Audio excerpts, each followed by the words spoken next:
Pernahkah kita berasa ada satu benjolan kecil di leher dan terus terfikir, ini kanser ke? Kebimbangan itu memang biasa berlaku. Tetapi dalam kebanyakan keadaan, kelenjar yang bengkak bukan kanser. Kelenjar limfa ialah sebahagian sistem pertahanan badan. Bila kita ada jangkitan sesema, sakit tekak, masalah gigi misalnya, kelenjar ini boleh membesar sedikit. Ia tanda sistem imuniti badan kita sedang bekerja. Ia selalunya lembut, kadang sedikit sakit dan akan mengecil semula.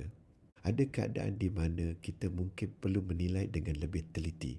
Contohnya jika bengkak itu berlarutan beberapa minggu semakin membesar atau terasa keras. Ini belum tentu serius tetapi wajar diperiksa. Dalam penilaian kita mulakan dengan ujian darah yang membantu tetapi bukan sesuatu muktamad.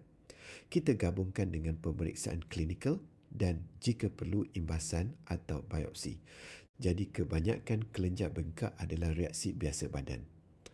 Jika anda kurang pasti atau ia berlarutan, berbincanglah dengan doktor anda supaya kita boleh memastikan masalah ini tidak berpanjangan.